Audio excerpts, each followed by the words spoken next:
क्या आपने कभी सोचा है कि वो लड़का जो कभी 5वीं क्लास में फेल हो गया था, छठी में किसी तरह पास हुआ और हकलाने की समस्या से जूझता रहा, कैसे बन गया भारत की सबसे बड़ी फूड डिलीवरी कंपनी का मालिक? या फिर ये कि कैसे एक छोटे से पंजाब के गांव मुक्तसर से निकला युवा दीपिंदर गोयल आज उस जोमैटो का चेहरा है जिसे भारत का हर शख्स जानता है? आज की ये कहानी सिर्फ एक स्टार्टअप की नहीं, बल्कि उन इनविजिबल स्ट्रगल्स, टूटने और फिर से खड़े होने की है, जो किसी आईपीओ या वैल्यूएशन में नजर नहीं आते।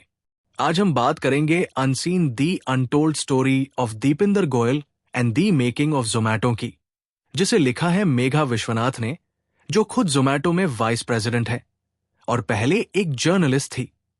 ये बुक सिर्फ एक बायोग्राफी नहीं है, ये उस इंसान की असली कहानी है जिसने अपनी जिंदगी, अपनी कंपनी और अपने सपनों को बार बार तोड़ा और फिर से बनाया, सबके सामने, फिर भी अकेले रहकर।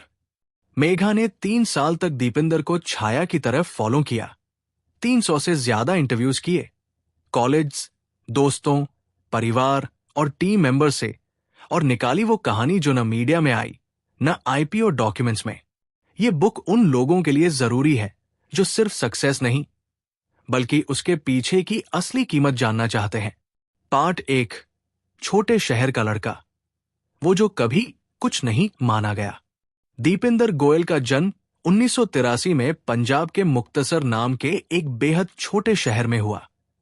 उनके माता पिता दोनों टीचर थे, घर में पैसे कम थे और दीपिंदर खुद स्कूल में एवरेज से भी कम स्टूडेंट थे। छठी क्लास में वो फेल हो गए। पिता ने प्रिंसिपल से रिक्वेस्ट की कि बेटे को पास करा दो। 8वीं में एक टीचर ने एग्जाम के सारे आंसर्स दे दिए और दीपिंदर पहली बार क्लास में तीसरे नंबर पर आए।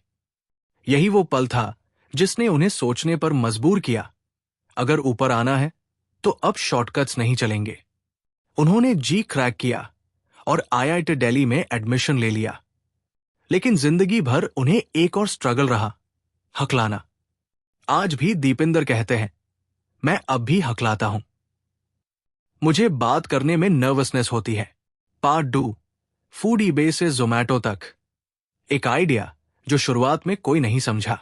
2008 में दीपिंदर और पंकज चड्डा बैंड कंपनी में काम करते थे। ऑफिस के कैंटीन में लंबी लाइंस देखकर दीपिंदर ने सोचा, क्यों न सारे रेस्टोरेंट मेन्यूज ऑनलाइन अपलोड कर दे। और बस इसी आइडिया से जन्म हुआ foodebay.com का। दोनों ने वीकेंड्स पर काम किया।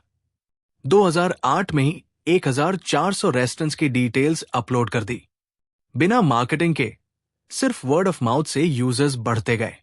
2010 में नाम बदलकर जोमैटो रख दिया गया, क्योंकि दीपिंदर चाहते थे कि बिजनेस सिर्फ फूड तक लिमिटेड न रहे और ईबे से लीगल झगड़ा भी अवॉइड करना था। पार्ट 3, स्ट्रगल और क्राइसिस, वो रातें जब कंपनी डूबने वाली थी।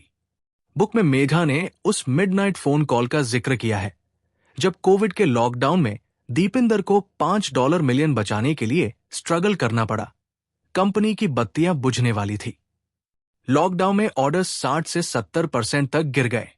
टीम मेंबर्स की सैलरीज काटनी पड़ी। लेकिन जोमैटो ने खुद को बचाया, ग्रोसरी डिलीवरी शुरू की, कॉन्टैक्टलेस डिलीवरी लाई, डिलीवरी पार्टनर्स के लिए फंड बनाए। 2020 में उबर ईट्स इंडिया को 350 मिलियन में एक्वायर किया। ये डील भी किसी रोलर कोस्टर से कम नहीं थी। 2022 में ब्लिंकिट को 4,447 रुपए क्रॉर्स में खरीदा। इन्वेस्टर डाउट्स, लीडरशिप पुशबैक, लेकिन दीपिंदर ने अपनी बात मनवाई। पार्ट 4, आईपीओ सफलता, जो सफलता नहीं लगी। 23 जुलाई 2021 को जोमैटो भारत की पहली टेक यूनिकॉर्न बनी, जो स्टॉक मार्केट में लिस्ट हुई।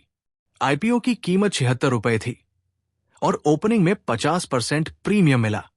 मार्केट कैप 1 लाख करोड़ को पार कर गई। लेकिन दीपिंदर खुश नहीं थे। मेघा ने बुक में लिखा है, सक्सेस उनके लिए कभी फिनिश लाइन नहीं थी, ये बस एक और चेक पॉइंट था। आईपीओ के बाद भी शेयर प्राइस गिरते रहे, 169 के हाई से 50 तक पहुंच गए। इन्वेस्टर्स का विश्वास टूटा।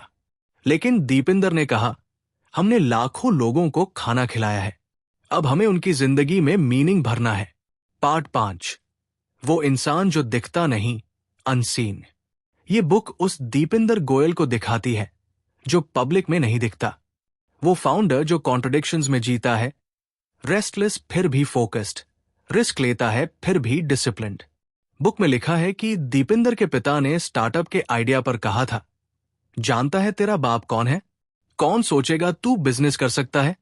बट आज वही दीपिंदर शार्क टैंक इंडिया में जज है, एटर्नल ग्रुप के सीईओ है, और सबसे इंपॉर्टेंट, वो दिखा चुके हैं कि छोटे शहरों के सपने भी बड़े हो सकते हैं। की लेसन्स लाइफ टेकअवेज। 1, परफेक्शन की वेट मत करो, बस शुरू कर दो। दीपिंदर ने परफेक्ट प्रोडक्ट या परफेक्ट फंडिंग का इंतजार नहीं किया। उन्होंने शुरुआत की, सीखते रहे और इंप्रूव करते रहे। 2, फेलियर सिखाती है, डिफाइन नहीं करती। 5वीं में फेल होना, हकलाना, बार बार गिरना, ये सब दीपिंदर की कमजोरी नहीं बल्कि स्ट्रेंथ बनी। हार से डरो मत, उससे सीखो। 3, trust is the real product. Zomato ने जो सबसे बड़ी चीज बनाई वो ऐप नहीं, ट्रस्ट थी। लोगों ने भरोसा किया कि ऑर्डर सही आएगा, रेटिंग ऑनेस्ट होगी, डिलीवरी टाइम एक्यूरेट होगा। 4, क्राइसिस में अपॉर्चुनिटी छुपी होती है। कोविड में सब कुछ बंद था, लेकिन जोमैटो ने ग्रोसरी डिलीवरी शुरू की, कॉन्टैक्टलेस सर्विस लाई और इमर्ज किया स्ट्रॉन्गर बनकर। 5, पब्लिक सक्सेस के पीछे प्राइवेट बैटल्स होती है। आईपीओ, वैल्यूएशन, मीडिया ग्लोरी, ये सब दिखता है, लेकिन midnight calls, salary cuts, investor rejections, ये अनसीन बैटल्स ही असली सक्सेस बनाती है। 5, एंडिंग कॉल टू एक्शन, समाप्ति और मोटिवेशन। ये बुक हमें सिखाती है कि असली सक्सेस वो नहीं जो न्यूज़पेपर में छपती है, बल्कि वो है जो अंदर से आती है, जब आप अपनी जिंदगी, अपनी फेलियर्स और अपने डर को स्वीकार करते हैं और फिर भी आगे बढ़ते रहते हैं। दीपिंदर गोयल ने कहा था, I was born to lead, not to be ruled, और उन्होंने प्रूव कर दिया। अगर आपको ये ऑडियो बुक समरी पसंद आया हो तो इसे लाइक करें, शेयर करें और हमारे चैनल बुक इनसाइट 360 को सब्सक्राइब करना न भूलें। नीचे कमेंट में बताएं कि अगली किताब कौन सी सुनना चाहेंगे। और हां, अगर आपको भी लगता है कि आप में कुछ बड़ा करने की हिम्मत है तो याद रखिए, आप भी कर सकते हैं। बस शुरुआत करनी होगी, बिना किसी के अप्रूवल के।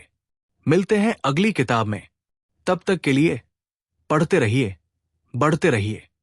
धन्यवाद।